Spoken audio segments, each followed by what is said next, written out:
Bueno, hoy vamos a ver el tema de catálisis y lo vamos a dividir en tres presentaciones, en tres videos.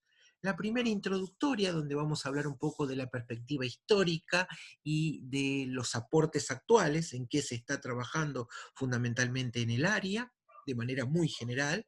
Luego vamos a hablar un poco de los principios de esta disciplina y de manera también muy resumida. Y por último vamos a plantear un tipo específico de catálisis que se está desarrollando muchísimo durante los últimos años y que explotó hace 3 décadas atrás, que es la biocatálisis.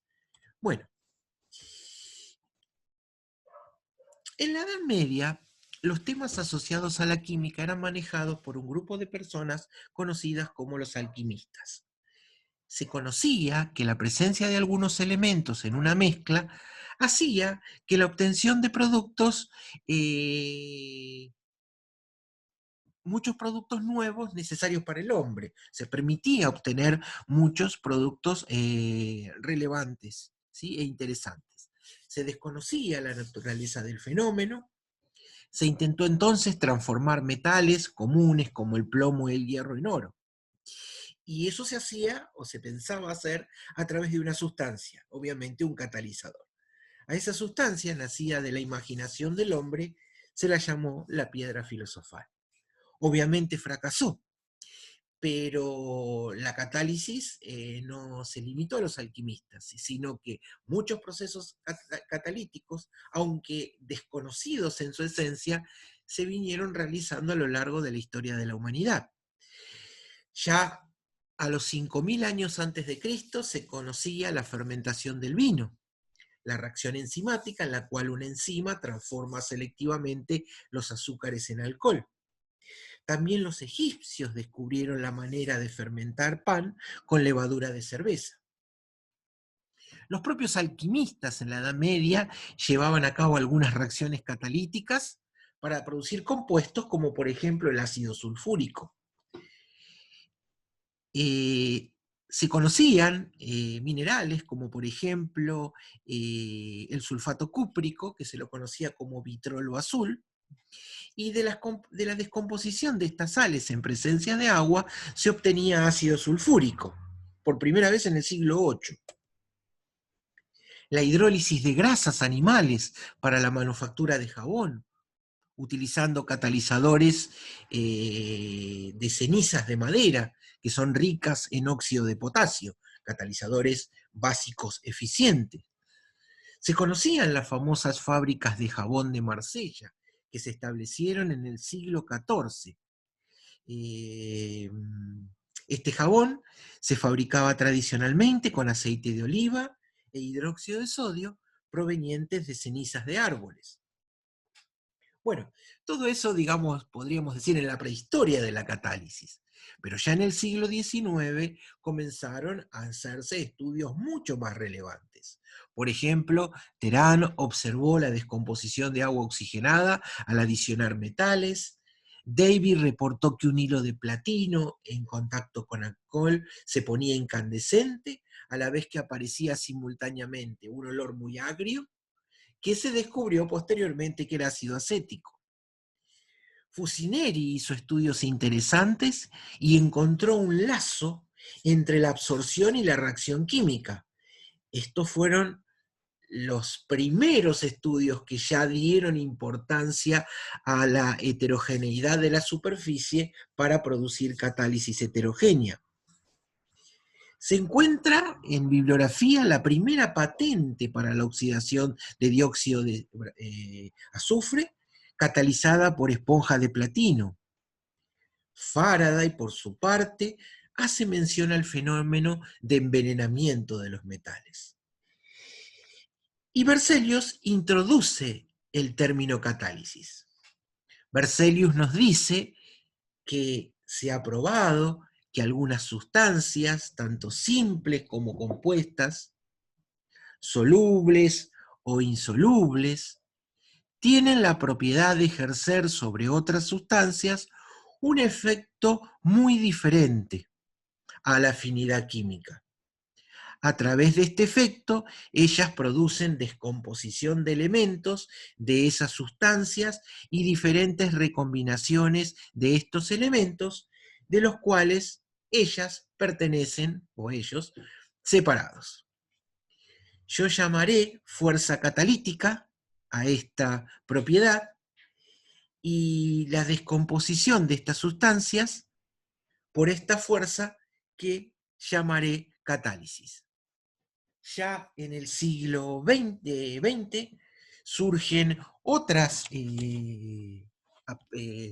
reacciones interesantes asociadas a la catálisis, como por ejemplo la obtención de hidrocarburos a partir de monóxido de hidrógeno con catalizadores de níquel, la hidrogenación de grasas, empleando también catalizadores similares, la síntesis de amoníaco desde hidrógeno y nitrógeno, empleando catalizadores de hierro y potasio, y síntesis más específicas como la síntesis de Fischer-Tropsch, empleando catalizadores de cobalto-hierro.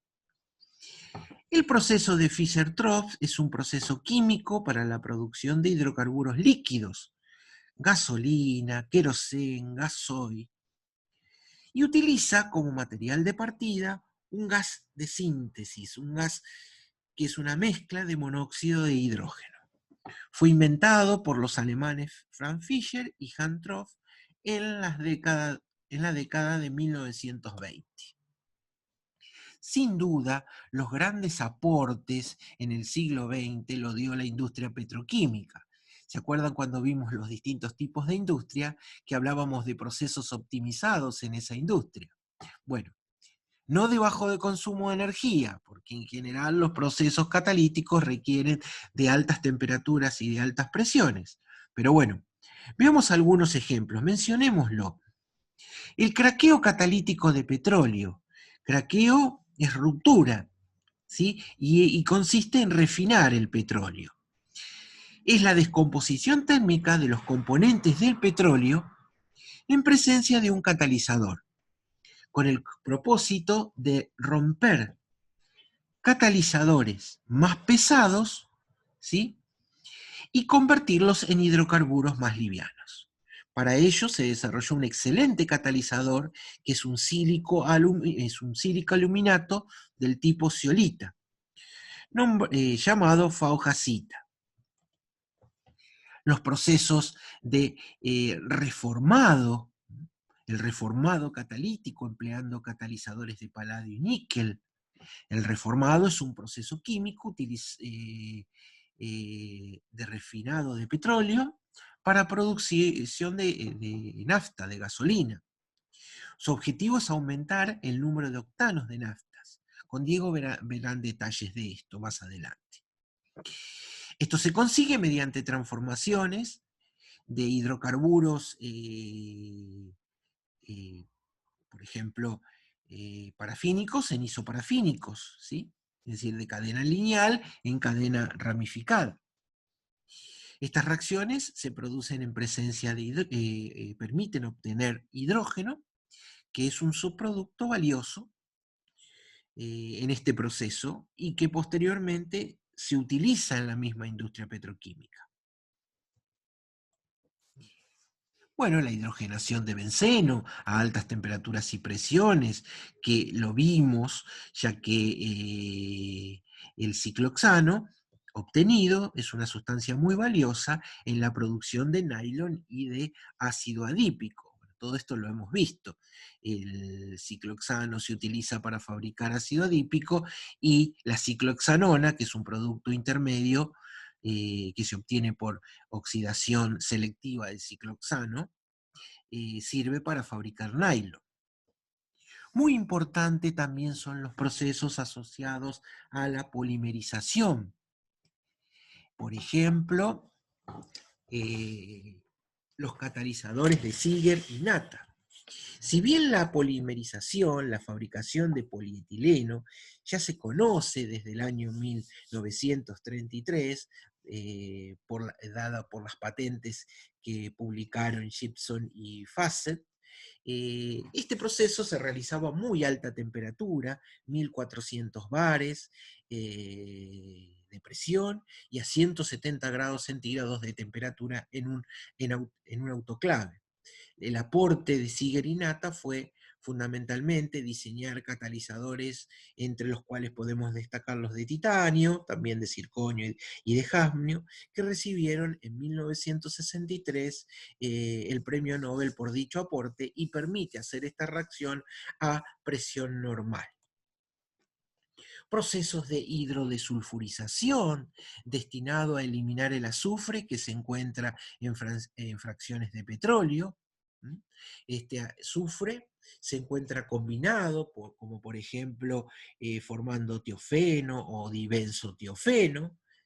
¿Y qué es lo que causa en el combustible durante la combustión? Corrosión, ¿sí? Y al ser expulsados como gases, genera obviamente el tema asociado con la lluvia ácida. Los procesos de hidrodesulfurización constan básicamente de un sistema de reacción donde compuestos orgánicos que tienen azufre reaccionan con hidrógeno para obtener compuestos orgánicos libres de azufre y ácido sulfídrico. Asociado a estos procesos, también están de manera general los procesos de hidrotratamiento de naftas, que son el tratamiento de fracciones de nafta con hidrógeno. Obteníamos hidrógeno, ahora lo utilizamos a altas temperaturas y presiones, empleando catalizadores de cobalto y de molibdeno. Las olefinas adicionan una molécula de hidrógeno, convirtiéndolo en alcanos. Los aromáticos se convierten en cicloalcanos. Y luego, compuestos que contienen heteroátomos, como por ejemplo los que contienen oxígeno, incorporan hidrógeno y liberan agua. Los que tienen nitrógeno eliminan nitrógeno, incorporan hidrógeno y liberan amoníaco. Y así sucesivamente. Es decir, se les quita los heteroátomos de las naftas, azufre, nitrógeno, oxígeno, con el fin de formar hidrocarburos. Existen numerosísimas otras aplicaciones asociadas a la catálisis durante el siglo XX. Les dejo algunas para que las vean, simplemente para que tengan una idea. No se trata de conocer absolutamente todo, pero sí son importantes, por ejemplo, la oxidación de propileno a acroleína, la metátesis de alquenos, la obtención de buteno a anhídrido maleico, todos intermediarios de la industria petroquímica. La oxidación de benceno a fenol en presencia de zeolitas, la conversión de fenol a hidroquinona, la producción de carbonato de dimetilo. Es importante también conocer, asociado a estos procesos históricos, los procesos catalíticos actuales. ¿Cuáles son los procesos catalíticos actuales más importantes de acuerdo al volumen de producción? Sin duda, el más importante son los convertidores catalíticos en los escapes de automóviles para disminuir la contaminación atmosférica. Luego le siguen en importancia la síntesis de amoníaco a través del proceso de Haber-Bosch, que utiliza el nitrógeno e hidrógeno gaseoso y un catalizador a base de óxido de hierro. Los procesos petroquímicos, sin duda, ¿sí? Desintegración catalítica, reformado de gasolinas y procesos de hidrotratamiento que vimos, y la síntesis de polímeros. La síntesis de polipropileno. El polipropileno es el nuevo indicador de desarrollo de un país. Y por último, un proceso muy importante a escala industrial es la hidrogenación de aceites y grasas vegetales para consumo alimenticio con el objeto de obtener margarinas. Es importante destacar que si bien esos son los procesos actuales más importantes, hay muchos procesos que si bien están aplicados, muchos están en etapas de estudio, tratando de optimizarlos aún más.